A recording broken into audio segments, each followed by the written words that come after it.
이것은 내 성경입니다. 나는 성경이 말씀하는 모든 것을 믿습니다. 나는 하나님의 자녀이며 성경 속에 있는 모든 약속들도 내 것이고 성경이 할 수 있다고 한 모든 일들을 나는 할 수 있습니다. 나는 지금 영원불변한 하나님의 말씀을 받습니다.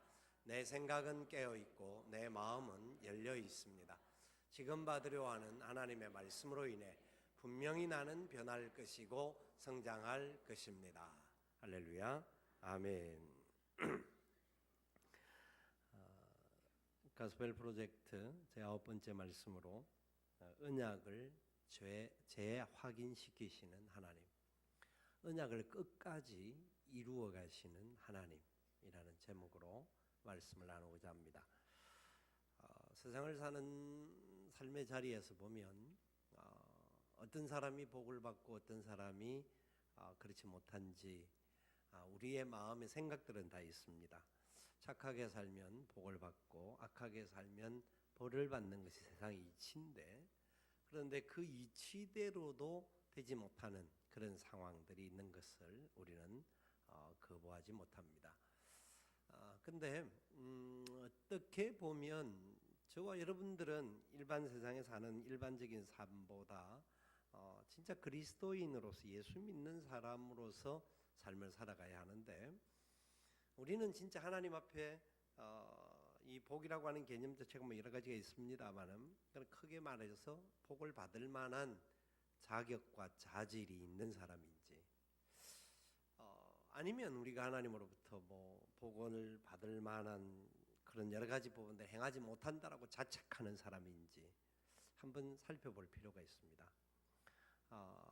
우리가 사는 시간들 속에서, 모든 환경들 속에서 우리는 불편도 있고 부족함도 있고 어떨 때는 해결되지 못한 문제들 때문에 답답함도 있을 수 있습니다만은, 진짜 내가 하나님 앞에서 내 모습이라든지 모든 삶의 부분들에 있어서 당당하게 하나님 나를 그렇게 해주시는 것이 당연합니다 라고 말할 자격이 있는 사람들인지 한번 살펴볼 필요가 있습니다.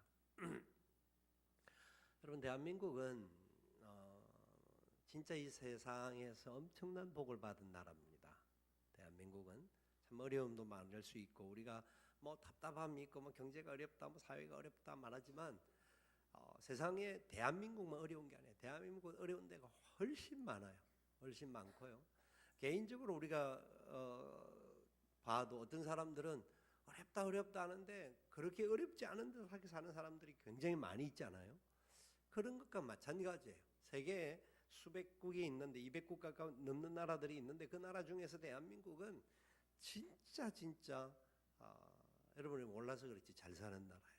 엄청나게 잘 사는 나라. 엄청나게. 제가 공항을 요새 자주 나가지 않습니까? 저는 뭐 자주 간다는 일이 다 그게 있지만 공항에 갈 때마다 사람들이 버글버글해요. 대단해요. 왜 이렇게 많은가? 인구가 많기도 하지만 대한민국이 진짜 잘 사는 나라예요. 잘 사는 나라예요. 여러 가지 부분에 있어서. 근데 우리는 우리의 어떤 기준들을 가지고 자꾸 어떤 기준에 정리를 하려고 하고 어떤 부분에 대해서 문제가 있다라고 생각을 하는데, 그 모든 상황들 속에서 출발점을 정확하게 붙잡지 않으면 우리는 혼란 속에 살아갈 수가 있습니다. 지난주 베트남의 그 사역들 속에서 선교사님들도 만나고 이런저런 베트남을 상황을 정탐을 하면서 느끼는 것은, 진짜 사람들도 많고요. 진짜 사람들이 많은데 할 일이 없어서 그런지 마음에는 얼마나 많은 사람들이 그 시내로 몰려 나오는지, 저들에게 어떻게 하면 이 하나님의 역사가 흘러가게 할 것인가 하는 고민들이 굉장히 많다라는 거죠. 베트남 인구가 약 1억 정도 되는데 1억 되는 사람들 중에서 교회가 한 3,000개, 많으면 3,500개 정도. 우리나라 인구가 5천만이라고 잡을 때에 교회 숫자가 약 6만 개가 됩니다. 그러니까 우리나라보다 한 몇 배가 작은 거죠. 20배 정도가 작나요? 하여튼 그렇습니다. 하여튼 20배가 아니죠. 40배가 되나? 하여튼 그렇습니다. 계산이 안 되는데. 그런데 그 속에서도 나름대로 사역을 하는 선교사님들, 또 복음을 전가하는 교회들, 뭐 이런저런 상황들이 많이 있습니다. 근데 자유가 사실 없어요. 종교적인 자유가 실제로는 또 있다고 함에도 불구하고 없는 것도 많아요. 굉장히 종교적인 부분에 있어서 강한데 다른 것은 차지하고 한인 교회를 하는 사람들에게도 조차도 한인들만을 위하여서 복음을 전하고 예배를 드리는데도 불구하고 베트남 교회 안에 예속되어 있어야 되고 또 설교하는 사람에게 설교권이 주어져야 돼요. 설교권을 정부에서 안 주면 설교하는 것은 문제가 되는 거죠. 그 사람은 잘못된 이제 당장 어떤 조치를 취해도 할 말이 없어요. 그러니까 설교권도 1년씩밖에 안 주는 거죠. 그러니까 특별한 하자가 없으면 계속 이제 지날 수는 있는데 그런 상황에 있는데도 불구하고 사람들은 살아가고 있고 또 가고 있으면서도 이 아름다운 복음에 대하여서 영향력이 미치지 못하는 모습을 보면 너무나 이 좋은 환경 속에서 복음 속에 살고 있는 우리들이 가지고 있는 불평, 원망, 투정 뭐 이런 것들이 참 사치일 수밖에 없다라는 것을 우리는 생각하지 않을 수가 없습니다. 그런데 그런 상황에도 불구하고 우리의 연약함과 부족함과 무례함과 여러 가지 하나님 앞에 내놓을 때에 부끄러운 고백들밖에 할 수 없는 우리들임에도 불구하고 하나님은 이 본문을 통하여서 여전히 약속을 지키시겠다고 말씀하시고 우리들을 통하여서 하나님 영광의 도구로 삼으시겠다라고 약속하고 계십니다.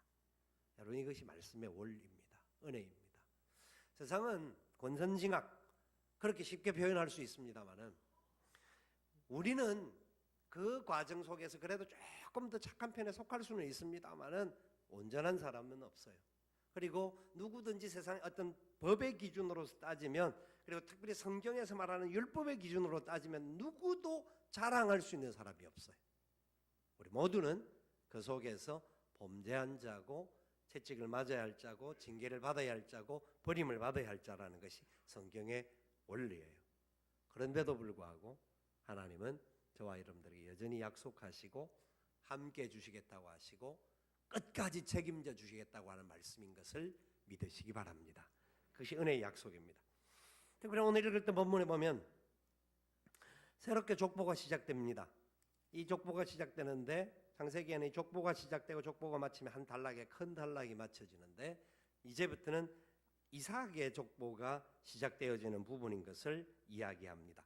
아브라함의 아들 이삭의 족보가 시작되어지는데 이삭을 향하신 하나님의 특별한 약속이 있었습니다.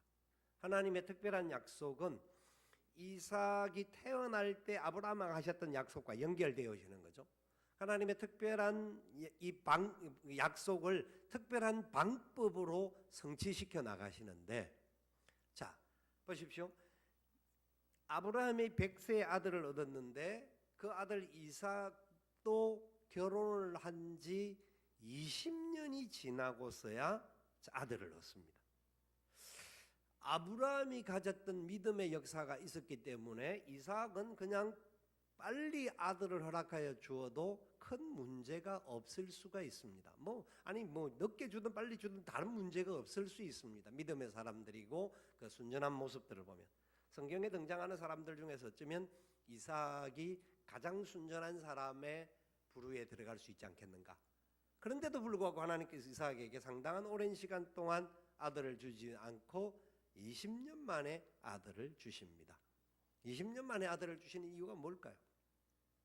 그 과정 속에 이삭의 모습을 살펴보면 이렇게 이삭의 경건함을 볼 수가 있는데 21절 보니까 이삭이 그의 아내가 임신하지 못하므로 그를 위하여 여호와께 간구하며 여호와께서 그의 간구를 들으셨으므로 그의 아내 리브가가 임신하였다. 그렇게 말을 합니다. 사실 이 당시 사회 속에서 아내가 임신하지 못하면 소박을 받아도 아무런 할 말이 없는 그런 시대입니다. 결혼한 지 20년이 됐는데도 자식을 가지지 못한다고 하면 그냥 얼마든지 새로운 가정들을 꾸밀 수 있는 그런 문화적인 조건들이 있었습니다. 그런데 이삭은 그런 상황이었음에도 불구하고 그를 위하여 여호와께 간구했다. 이 말은 내게 자식이 없으니까 내게 아들이 없으니까 아들을 달라 하는 기도보다는 자기 아내 리브가를 위하여 기도했다, 중보 기도했다라고 하는 표현으로 이야기를 하고 있습니다. 얼마든지 자기의 권리와 여러 가지 상황들을 행사할 수 있는데도 불구하고 그 문화 속에서는 그러한 큰 문제가 되지 않는데도 불구하고 이삭은 하나님의 뜻이 무엇인지를 물었고 하나님 앞에 중보하는 그 기도 속에 하나님의 약속을 받아냅니다.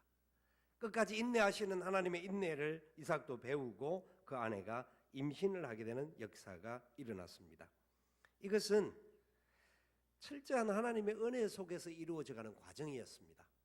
그냥 이삭에게 얼마든지 하나님 먼저 줄 수도 있고 뭐 이렇게 할 수도 있을 텐데 그렇게 하지 않는 이유가 무엇이었을까? 여러분, 사실은 우리가 보통 사람들은 말을 합니다. 결혼을 하면 그냥 아이가 탁 나온다고 생각합니다. 뭐 본래 그렇게 그런 부분들이 많으니까, 대다수가 그러니까요. 대다수가 그러다 보니까 사실은 아이가 태어날 때 내가 원치도 않는데 태어났다라고 말하는 사람들도 있습니다. 그것은 얼마나 하나님께서 생명의 역사를 움직이시고 생명의 태문을 여시는 분인지에 대한 확고한 믿음이 없기 때문에 그런 고백을 하는 겁니다. 철저하게 하나님은 우리 인생을 인도하시기를 원하고 세우시기를 원하고 이 땅에 보내실 때도 그것은 하나님의 섭리와 사랑과 은혜 가운데 보내셨다라는 것을 우리는 믿어야 돼요. 그것이 없이는 우리에게 주신 생명 자체에 대한 그 존귀함을 우리가 얻을 수가 없어요. 대문을 열지 않으시는 곳에서는 하나님은 아마 더 많은 인내와 더 온전하게 그 사람들을 쓰기를 원하는 하나님의 섭리가 있다라는 것 또한 우리는 말씀들을 통하여서 확인할 수가 있어야 합니다. 그래서 우리는 그것으로 인하여서 초조하고 불안할 수는 있지만, 인간이기 때문에 연약한 마음들이 생길 수 있지만, 하나님께서 하나님의 뜻을 이루기 위하여서 기독해 하시는 역사가 있다. 왜? 철저하게 우리가 하나님의 손에 붙들리는 사람이 되어지기를 원하신다라는 겁니다. 내 힘으로, 내 능력이 있음으로 말미암아 이 일이 이루어진 것이 아니라 하나님의 능력으로, 하나님의 뜻으로 이 일들이 이루어졌습니다라는 고백을 하기를 원하시는 겁니다. 세상의 모든 일 가운데 그렇습니다. 사람을 세우시는 일도 그렇고 어떤 일을 허락하시는 것도 그렇고 어떤 경우에는 자기가 잘나서 자기 힘으로 잘 되는 것 같지만 사실은 그 배경 속에 하나님의 특별하신 은혜의 역사가 있다라는 것을 깨달으라는 거죠. 그것을 깨닫게 되어질 때 우리의 삶은 풍요로워질 수가 있습니다. 그런데 이 집에 대문을 열지 못한 것도 뭐 어려움들이었지만 더 중요한 내용은 특별한 방법으로 그 약속을 하나님 지키시는데 두 아들이 이제 배 속에서 태어납니다. 이 쌍둥이죠. 쌍둥이인데 이 배 속에서부터 두 아들이 싸우는 겁니다. 하나는 에서고 하나는 야곱입니다. 에서가 먼저 태어나고 야곱이 두 번째로 태어나는 형 동생 이제 쌍둥이로서 그렇게 태어나는데 하나님께서 그들에게 약속을 전파하기를 둘째를 통하여 하나님 사용하실 것이고 첫째는 둘째를 섬기게 될 것이다. 그렇게 이야기를 합니다. 왜 그럴까요? 이유가 뭘까요? 묵상만 하지 마시고 이유가 뭘까요? 왜 하나님께서 야곱을 택하시고 야곱을 통하여서 예수님의 그 족보 가정에 하나님의 영광의 도구로 아브라함의 믿음의 반열로 세우시고 에서를 그렇게 하셨을까요? 이유는 우리는 모릅니다. 이유는 하나님이 그렇게 하신 겁니다. 그런데 하나는 추적이 가능한 것은 일반적인 원리로 보면 무조건 장자가 그 집안의 대를 이어야 합니다. 그렇게 간다고 한다면 어떤 경우에는 보편적으로 그렇게 많이 흘러갑니다마는 하나님께서 특별한 역사를 보여주시고 그 방법을 보여주시는 이유가 있는데 장자가 하는 것은 그냥 당연한, 그냥 사람이 자기 힘으로 할 수 있는 당연함이라고 말할 수 있다고 한다면 야곱을 택하셔서 하나님이 야곱의 역사를 이루어가면서 이스라엘을 세우고 하나님의 나라를 세워가는 일에 쓰임받게 한다는 것은 그것은 바로 특별한 은혜라는 것을 보여주는 겁니다. 저는 이 말씀을 보면서 이유를 찾을 수 있다고 보는데 이유는 이 당대의 사람들에게도 이유가 되지만 기록된 말씀을 통하여서 후대에 오는 모든 사람들을 하나님께서 뜻 가운데 계획하시고 부르시고 세우시고 하나님의 영광을 흘러가도록 하는 은혜를 베푸심을 보여주시고 있습니다. 저와 여러분들을 향하여 베풀어 주신 은혜라는 겁니다. 여러분들은 왜 이곳에 와 있다고 생각하십니까? 어릴 때부터 교회를 다니게 뱃속에서부터 나온 사람도 있을 수 있습니다. 어떤 사람은 후에 이래저래 부딪혀서 삶의 어려운 가운데서 하나님을 찾고 싶은 마음으로 있어서 나올 수도 있습니다. 그러나 그 모든 과정이 어떻든지 상관없이 하나님이 저와 여러분들을 부르셔서 하나님의 자녀 삼아 주셨기 때문입니다. 그 은혜를 잊지 말아야 합니다. 우리가 잘남도 아니고 다른 사람보다 더 많은 것을 소유하고 가진 사람도 아님에도 불구하고 하나님께서 특별한 방법으로 쌍둥이를 임신시키시고 임신시키실 뿐만 아니라 동생인 야곱에게 하나님의 약속을 이어가게 하십니다. 그 약속을 우리에게도 주시기 원하셨어요. 동방의 작은 땅, 이 땅에 130년 전에 많은 선교사들을 보내주시고 그들의 땀과 눈물과 정성과 기름과 피까지 흘리게 하시면서 우리에게 그 복음을 증거해 주신 하나님의 은혜의 역사가 있었기 때문에 그 무궁무진한 사랑 때문에 우리가 하나님 앞에 나올 수 있는 특별한 은혜를 얻게 되었다라는 겁니다. 그냥 하도 부인의 그 극성과 막 닥달스러움에 이끌려 나온 것 같지만 그것이 사랑입니다. 그것이 은혜입니다. 우리가 여러 가지 문제와 과정들 때문에 나왔지만 그 과정 속에 하나님의 예지하심과 예비하심과 예정하시는 은혜가 있었기 때문에 주님 앞에 나올 수 있게 되었다라는 것이죠. 그것이 얼마나 놀라운 은혜인지 잊지 마시기 바랍니다. 그래서 야곱에게 그 은혜의 역사가 흘러가도록 하나님께서 25장에 약속해 주셨습니다. 그 과정 속에 야곱은 자기 형에게서 장자의 명분까지 취하게 되는 과정들이 나옵니다. 에서가 보면 하나님의 그 택하심 속에 반열에 썩하지 못할 정도 하나님에 대한 기대감과 이런 부분들조차도 없었던 사람인 것을 보여주는 장면들이 나옵니다만은 그것은 그냥 과정 속에서 우리가 이해할 수 있는 부분이라고 한다면 두 번째 우리에게 이 야곱을 통하여서 그리고 이 에서의 족보가 시작됨으로 말미암아 에서와 야곱과의 관계 속에서 하나님이 우리에게 말씀해 주시고자 하시는 뜻은 26장에서 살펴볼 수가 있는데 26장의 내용을 보면 하나님이 참 자격 없는 사람들에게 끝까지 약속을 지켜주심을 보여주고 있습니다. 이삭은 사람들 중에는 굉장히 순수한 사람이고 이삭은 어려서부터 믿음의 역사를 이루었던 사람입니다. 이삭은 태어나면서부터 자기 아버지가 어머니가 그 생명의 역사가 하나님의 뜻 가운데 이루어졌다는 것을 얼마나 많이 그에게 이야기했습니까? 이삭아라고 하는 이름 부를 때에 그 아이가 인지하기 시작하면서부터 이삭이라고 하는 이름의 뜻은 우리 집안의 이름이 아닌 것 같은데 라는 질문할 수도 있고 여러 가지 다른 이름이 될 수가 있는 상황인데도 하나님이 그에게 아마 많은 말씀을 하셨다라는 것을 그 부모들을 통해서 들었게 되었을 겁니다.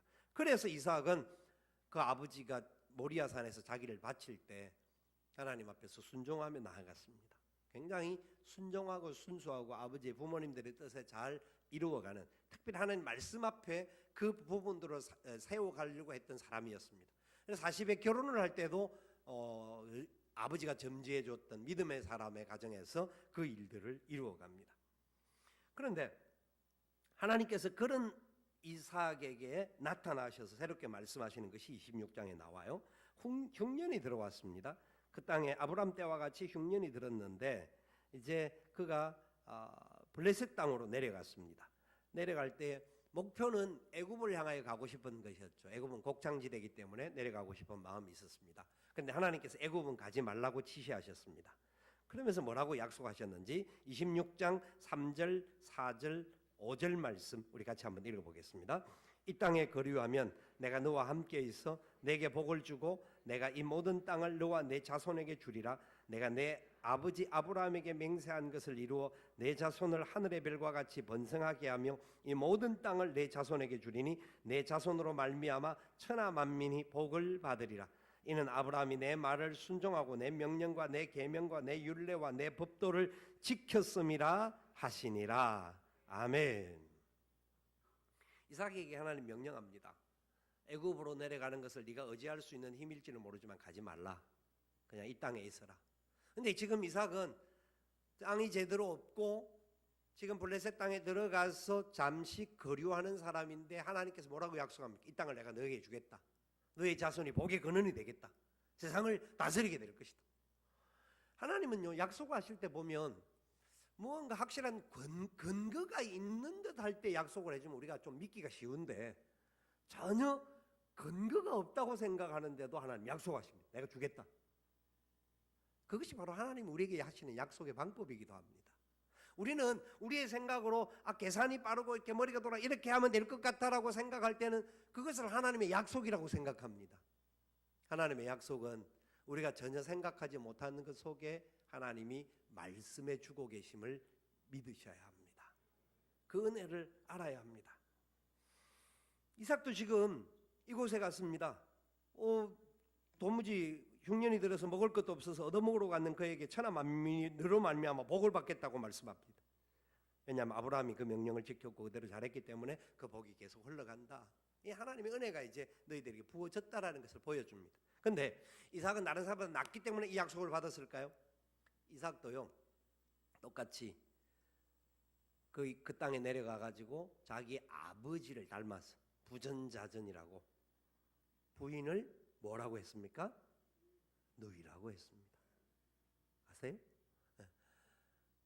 쉬운 말로 마누라 팔아서 살려고 아버지를 닮아서 똑같이 그렇게 했다는 거예요. 저번에도 질문했죠. 그런 남편하고 살까요? 누구를 보고 했었지? 사실 그건 뭐 쉬운 일이 아닙니다. 그런데 하나님께서는 이삭에게 이 약속을 먼저 주셨습니다. 이삭이 온전하기 때문에가 아니라 그래도 순전함은 있었고 바른 부분들은 있었지만 이삭도 완전하지는 못한 사람입니다. 완전할 수가 없었어요. 아이가 태어났는데 두 아들 중에 큰 아들만 이삭이 편애를 했어요.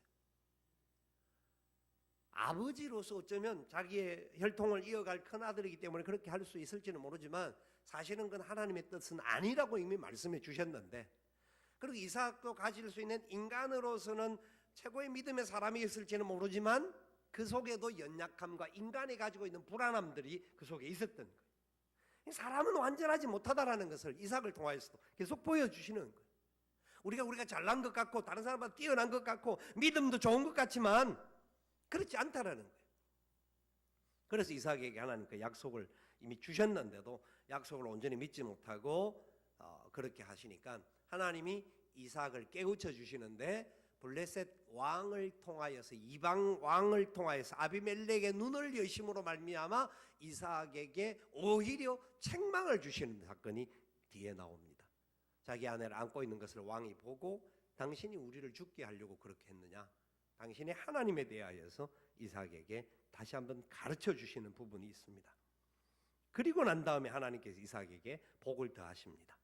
12절 13절에 보니까 이삭이 그 땅에서 농사하여 그의 100배나 얻었고 여호와께서 복을 주심으로 그 사람이 창대하고 왕성하여 마침내 거부가 되어 양과 소가 떼를 이루고 종이 힘이 많음으로 블레셋 사람이 그를 시기하여 시기를 받을 정도로 엄청나게 풍요로움을 그가 얻게 된 겁니다. 놀라운 은혜와 복이 세상에서의 그 하나님이 주시는 은총들이 그들 속에 넘쳐났습니다. 이삭이 완전한 사람이 아니었음에도 불구하고 하나님은 그 약속을 자격 없는 사람들에게 이루어집니다. 그런데 이삭의 삶을 그 과정에서 그래도 이삭은 믿음의 사람이라는 것들을 그 세상 속에서 자기가 가지고 있는 것들이 하나님이 주신 은혜의 역사라는 것을 사람들에게 보여주는 사건이 나오는데 그 다음 사건이에요. 운물을 파는 사건이 나오는데 그 당시는 흉년이고 물도 없었기 때문에 운물을 파면 물이 나오기가 사실 어려웠습니다. 그런데 이삭이 아버지의 종들이 판 운물을 파게 되면 그 속에서 계속해서 물이 흘러나왔던 과정들이 그 다음에 나옵니다. 아브라함이 팠던 우물을 그들이 막으면서 쫓아냅니다. 자꾸 이삭을 못되게 되려고 밀어냅니다. 그러면 또 이삭이 옮겨가서 또 물을 팝니다. 물을 파면 그곳에서 물이 나옵니다. 물이 나오면 굉장한 재산이거든요. 엄청난 그 힘이거든요. 그런데 그걸 가지고 또 블레셋 사람들이 와서 시비를 걸면 이삭은 두말하지 않고 그걸 넘겨주고 다른 데 가서 또 물을 팝니다. 그러면 파면 또 물이 나오는 거예요. 또 시비를 걸어요. 또 넘겨주고 또 다른 데 가서 물을 파는 겁니다. 쉬운 일일까요? 여러분, 우리가 만약에 세상에서 나름대로 잘 되고 여러 가지 상황이 될 때 저 사람이 잘 되는 것에 시기를 하여서 어떤 사람이 계속 꼬장 그 사람에게 시비를 걸고 조건을 붙이고 문제를 던진다고 하면 여러분 어떻게 하겠습니까? 그것이 하나님이 내게 주신 은혜의 역사인 줄 알고, 그래 당신이 그렇게 하니까 자 이건 내가 다 양보할게, 나는 새롭게 일을 하겠다. 택도 아리마생이죠. 예. 우리는 그렇게 못합니다. 우리는 엄청난 거기서 싸워서 이겨서라도, 사실은 뭐 그렇게까지 적용하기가 쉽지는 않을 수 있습니다만은, 근데 이삭은 어쨌든지 하나님의 그 특별한 은혜의 약속을 받은 사람답게 자기가 자격 없는 사람인데도 이렇게 은혜 부어주심을 믿고 그 부분을 하나님께 맡기고 움직입니다.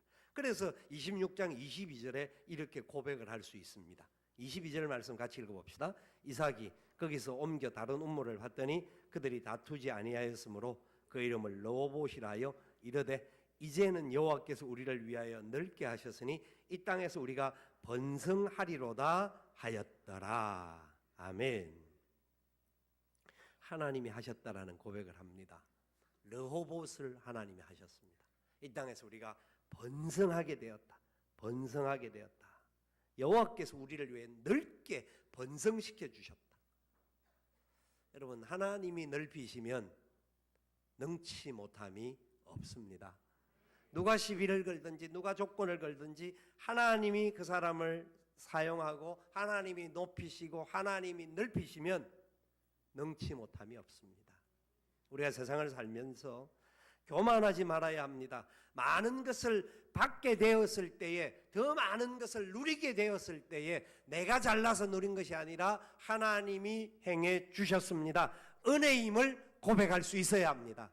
그리고 이삭이 자기가 받은 풍요로움 속에 그 풍요로움을 가지고 다른 사람이 시비 걸 때 넘겨줄 수밖에 없었던 것은 그 사람을 통하여 하나님이 복이 흘러가겠다라고 약속하셨기 때문에 그 복을 믿고 자기가 빼앗기는 것 같지만 나는 하나님이 책임져 주실 거니까 이걸 또 당신들이 가져서 당신들에게도 이 복이 흘러가기를 원한다. 믿음의 역사를 우리에게 보여주었습니다. 여러분, 주는 자가 받는 자보다 복이 있음을 믿으시기 바랍니다. 우리가 누가 좋은 선한이라 누가 좋은 것을 가지고 많은 것을 가질 때에도 그것을 통하여서 진짜 하나님께서 은혜와 사랑으로 보상하시며 또 그들이 그 상황 속에서 겸비하게 그 일들을 감당할 수 있도록 우리가 그런 기도와 배려들이 필요한 겁니다.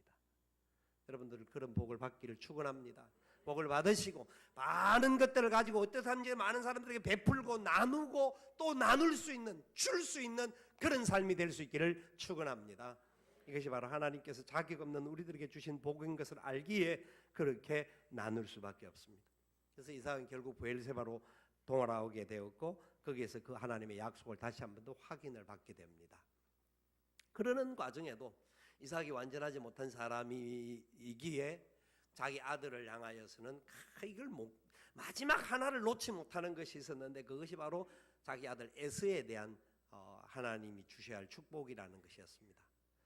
그래서 이삭이 에서에게 복을 주려고 이삭의 눈이 흐려지고 난 다음 자기가 이제 이 땅을 떠날 날이 다 되었다는 걸 알기 때문에 에서에게 그 축복을 물려주고 가기를 원하여서 에서에게 재물을 준비하게 합니다. 하나님의 복을 받기 위하여서 아버지에게 음식을 먼저 준비하는, 이것이 그 참 귀한 원리인데요.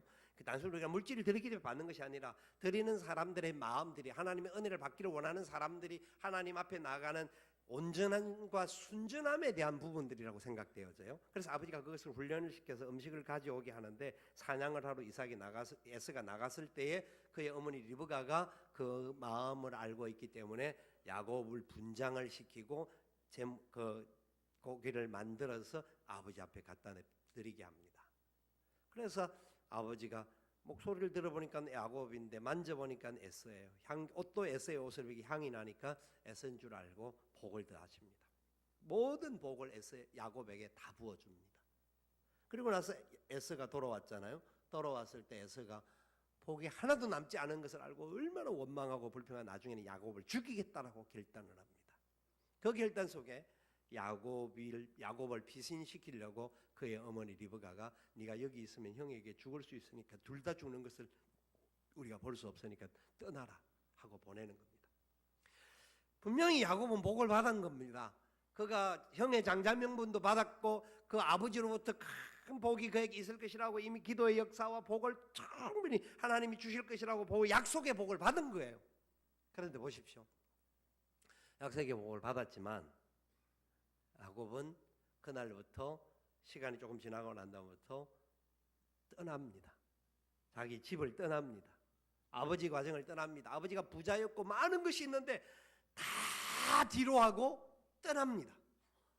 떠나게 됩니다. 쫓겨나는 겁니다. 사실 죽지 않으려고 도망가는 겁니다. 그게 야곱의 역사의 시작이 28장에 나오는 거예요.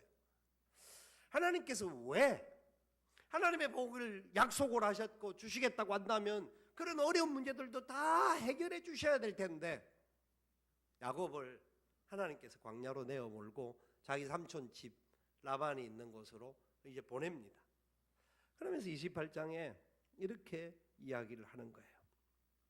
자, 28장을 보니까 10절 이하에서 이렇게 이야기가 나옵니다. 그가 어디로 갔냐면 하란으로 향하여 가는데 11절에 보니까 한 곳에 이르러 해가 진지라 거기서 유숙하려고 그곳에 한 돌을 가져다가 베개로 삼고 거기 누워 자더니 여러분 보십시오. 이 11절의 말씀은 세상에 가장 처량한 사람의 모습입니다. 거부의 아들이에요.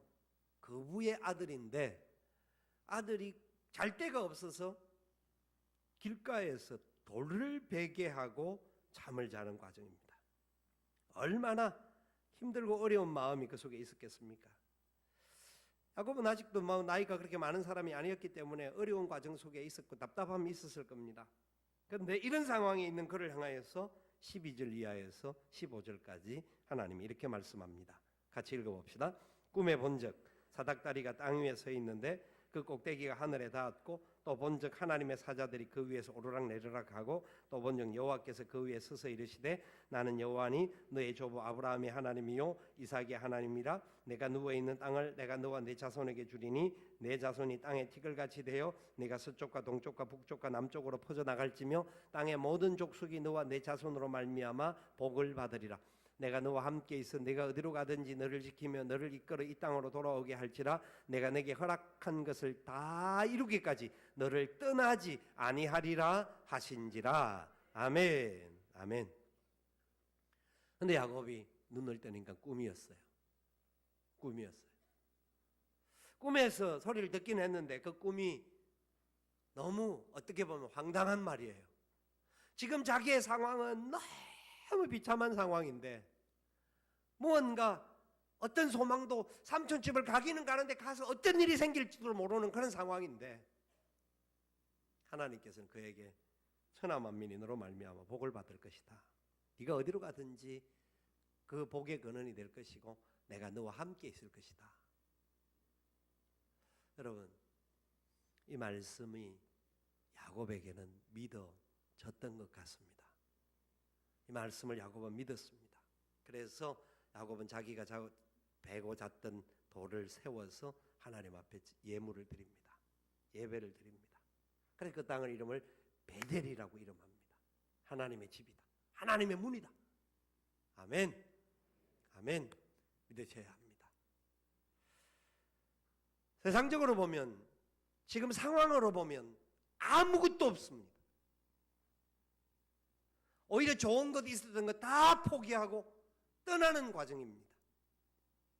그런데 하나님은 그에게 최고의 것을 약속합니다. 야곱이 그 약속을 믿고 20절 이하에서 이렇게 말하여 야곱이 서원하여 이르되 하나님이 나와 함께 계셔서 내가 가는 이 길에서 나를 지키시고 먹을 떡과 입을 옷을 주시고 내가 평안히 아버지 집으로 돌아가게 하시오면 여호와께서 나의 하나님이 되실 것이요 내가 기둥으로 세운 이 돌이 하나님의 집이 될 것이요 하나님께서 내게 주신 모든 것에서 10분의 1을 내가 반드시 하나님께 드리겠나이다 하였더라. 이 야곱은 완전한 믿음보다는 조건적인 믿음으로 하나님이 주신다고 약속하셨으니까 주시면 내가 이렇게 다 하겠다라고. 이 사람의 연약함이에요. 그런데도 하나님은 끝까지 그와 함께 하시겠다고 약속하신 겁니다. 야곱 마침내 거부가 되어서 옵니다. 얼마의 시간을 지났어요? 20년이 지납니다. 20년. 절대 짧은 시간. 20년이라는 시간 동안 그가 삼촌집에서 온갖 어려움과 위기들과 눈물의 시간들을 보냅니다. 그리고 나서 하나님께서 그를 20년이 지나서 자기 집으로 다시 돌아오게 합니다. 하나님 얼마나 놀라운 역사인지 모릅니다. 순간순간마다 그를 붙잡아주고 그의 부족함을 알고도 그가 문제가 있는 존재임을 알고도 하나님은 끝까지 그 옆에 계셔주시겠다라는 겁니다. 그래서 그것을 이루셨습니다. 자, 야곱이 그 26장 시작하면서 하나님이 그 28장 시작하면 하나님 제일 먼저 보여주신 게 뭐냐면 하늘에서 사닥다리가 내려와서 천사가 오르락 내리락 하는 것을 보여주셨습니다. 그게 하나님 약속입니다. 그와 함께 하겠다는 약속입니다. 사람들은 자기가 힘이 있을 때 끝까지 자기 힘으로 바벨탑을 쌓고 힘이 있어서 하나님과 같이 되기를 원하고 자기들의 풍요로움이 자기의 것이라고 착각하면서 자랑했던 인생들은 다 죄 가운데 하나님으로부터 쫓겨남을 당합니다. 근데 야곱은 가장 연약한 모습이고 가장 불쌍한 모습이었지만 하나님 먼저 찾아오셔서 그에게 손 내밀어 주시고 내가 너와 함께 하겠다. 여러분, 이 약속을 저와 여러분들을 위해서 행해 주신 것인 줄 믿으십니까? 우리 하나님께서 우리에게도 그렇게 찾아오신 거예요. 먼저 손 내밀어 주신 거예요. 우리는 여러 가지 이유와 조건 가운데 저 앞에 나온 것으로 착각하지만 하나님이 때가 되셔서 우리를 하나님의 손에 붙잡아 주셔서 하나님 앞에 나오게 하시고 이 세상을 사는 시간 속에 하나님 우리 옆에 계셔서 우리를 지켜주시겠다고 약속하신 겁니다. 그래서 예수 그리스도를 보내주셨습니다. 그 이름을 임마누엘이라 하리라. 임마누엘이라 하리라. 아멘. 하나님 우리와 함께 하시니라. 아멘. 하나님 우리와 함께 하시겠다고 약속하셨습니다. 그래서 우리 같은 죄인들, 우리는 자격 없는 죄인들이고 우리는 그 어떤 특별한 은혜도 받을 수 없는 죄인들이었지만 하나님의 놀라운 사랑 가운데 우리가 부름을 받은 겁니다. 부름을 받고 하나님 우리에게 가장 놀라운 은혜와 복을 허락하여 주신 겁니다.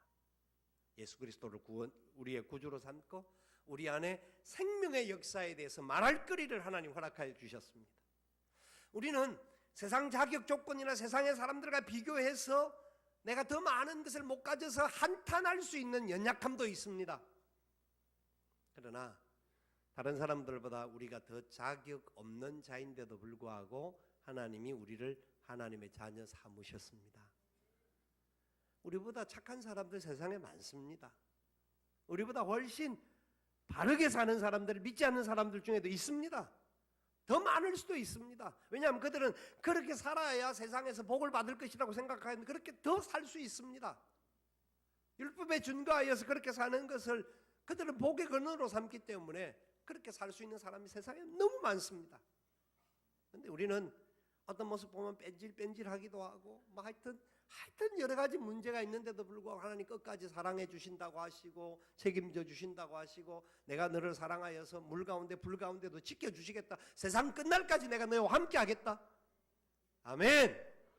아멘. 무조건적인 사랑입니다. 그 사랑을 우리에게 주셨습니다. 그런데 우리는 이 마지막에서 이제 이 말씀을 가지고 우리에게 그러면 우리는 어떻게 살아야 합니까?